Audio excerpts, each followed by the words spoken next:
this day belongs to God. Talk to somebody and say, this day belongs to God. When we understand that this day belongs to God, we stop pretending and trying to make our day fit everybody else's agenda. Never stop being who you are just because people can't take it. You got to be who you are regardless of how they take it or not. You got to accept who God says you are. You got to step into the framework of it. Understand Psalm 40:4 says, blessed is the man that maketh the Lord his trust, and respecteth not the proud, nor such as turn aside to lies. Many, O Lord, my God, are thy wonderful works which thou hast done, and thy thoughts which are toward usward. They cannot be reckoned up in order unto thee. If I would declare and speak of them, they are more than can be numbered. I'm glad that God thinks well of me. Anybody here today can say, I'm glad God thinks well of me. Matter of fact, you ought to tell somebody, I don't know what you think he thinks about you, but he thinks well of me. I can tell by the way he blesses me. I can tell by the doors he opens for me. I can tell by the things he does for me. God thinks well of me. So whatever the subject or the challenge is that we've been through, giving God glory is the most excellent manner for us to literally conclude every matter with him. When we do so, we realize certain things about God, that when you trust him, God already pre-designed your future. Talk to your neighbor and say, God pre-designed your future. Yeah. Sometimes you wonder, how did you get here? God already was working stuff out. God already caused things to happen.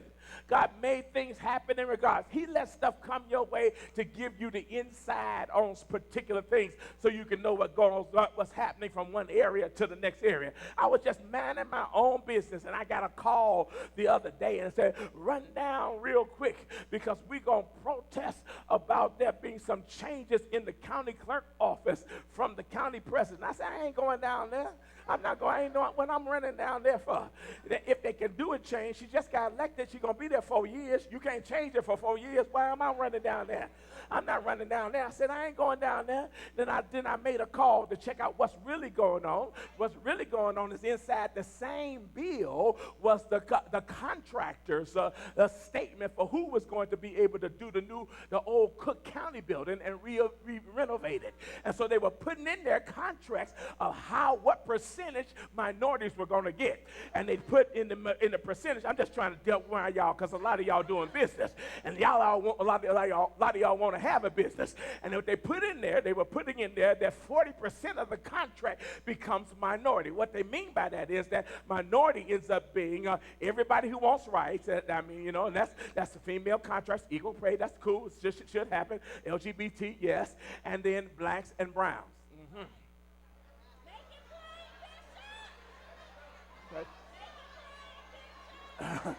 Just trying to wake y'all up.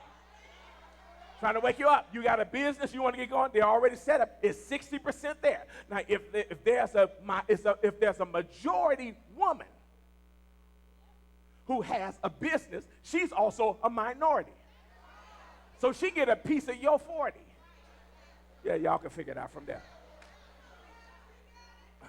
So when you understand it, you stop sitting by watching stuff happen. That's why they're going to have to play this on TV. I want him to run it one whole week.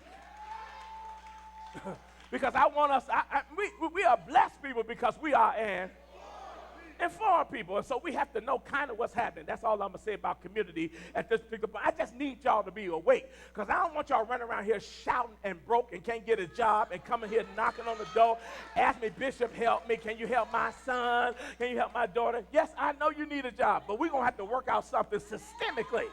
Listen, the prophets of the old day changed policy. Did you understand? If you look at the Old Testament, it was policy changing. It wasn't just having church.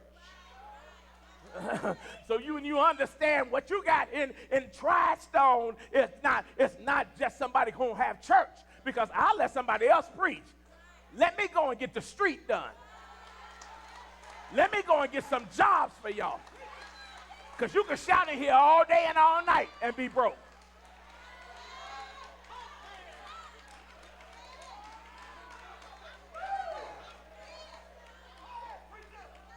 If you're in the right room, go on and tell 3 people, I'm in the right room today.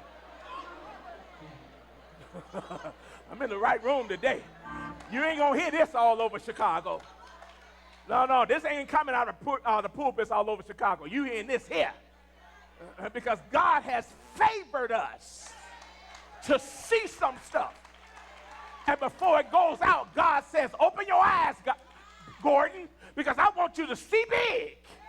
And when you talk to the people, talk big. Some of them going to have to think twice about what you say, but say it big. Say it big. Make them think. Make them go back in their mind. Make them look at where they are. And at the end of the day, just like you, they'll see big too. Somebody talk to your neighbor and say, I'm about to see bigger than ever.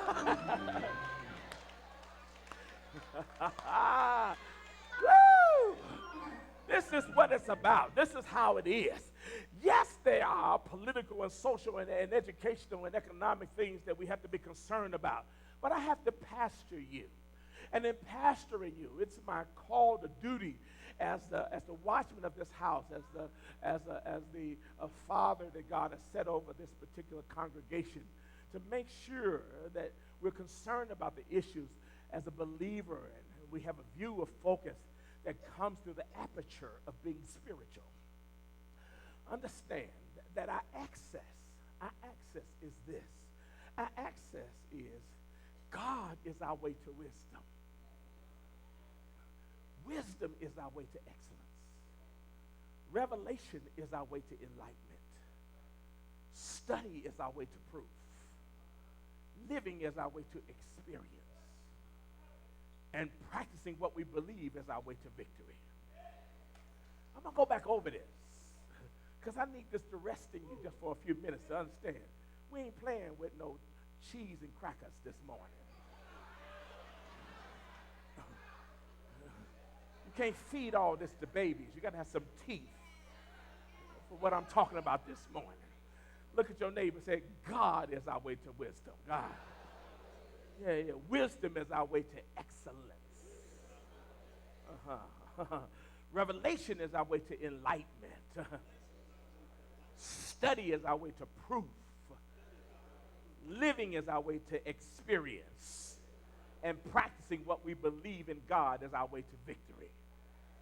You know, I got some friends, got some relationships that are not of our particular faith. And because they're not of our particular faith, because I have to do stuff outside of here, sometimes I have to deal with people that are Jewish and sometimes the Catholic Church and sometimes the Muslims as well. And I'm so frustrated by our people having to go to other places to get source and resource. Why you got to go somewhere and find out what's going on in the neighborhood outside your church? You come here every morning, every Sunday, you ought to be able to get as much as you can. So I thank God for our gifts of intellect and reason and for the right that he's given us to use them along with his promises. And God has given me something to share with you for the rest of this message, and that is that the future will always be predominantly interesting as long as you're willing to dream in it. Look at your neighbor and say, if you're willing to dream in it, your future is about to be real big. Your future is about to be... No, why don't you shake somebody's hand and say, if you're willing to dream in it, your future is about to be real big. I see big. I see big. Anybody here with me? Come on, say in the room. I see big.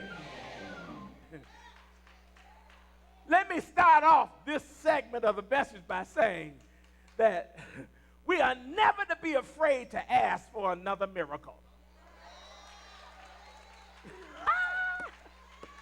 Somebody in here need a miracle right now. Tell your neighbor, lose all your fear. Never be afraid to ask a big God for another miracle. Whatever you need, he's able to do. However you need it, he's able to provide it. However you want him to come through, he's more than able to manifest for you. Don't be afraid to ask for another miracle. Listen here. You may have messed up. You may have blown it. I don't care what it is. Say, God, I'm sorry, but I need this. I can't get it without you. I need this, God, and I ain't scared to ask for it.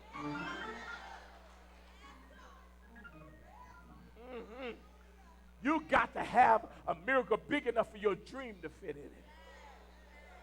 Hallelujah here. Dreams and visions come from God, and he drops them into our imaginative categories. You hear me talk about that. That even while we're in suspended state, he gives us an opportunity to see how big things can be. I want you to stop for a minute, because some of y'all got some stuff so big that you have to keep putting it out your mind so you don't get depressed. You have to keep telling yourself, I can't keep looking at this. If I keep looking at this, it's going to make me upset. I want it to happen so fast. I can't make it happen on my own, so I gotta go and do what I normally do till I can get to this. But God, thank you for showing me something. Anybody here can look at your life and say, I'm here today because God keeps showing me stuff. I would rather act like ain't nothing happened and be like everybody else, don't have no aspirations and looking like every day is all right. But I'm here today because God keeps showing me stuff. He keeps blowing my mind. He keeps expanding my thinking. He keeps stretching me. Hallelujah. Somebody who got it, tell somebody, I feel God stretching out in me.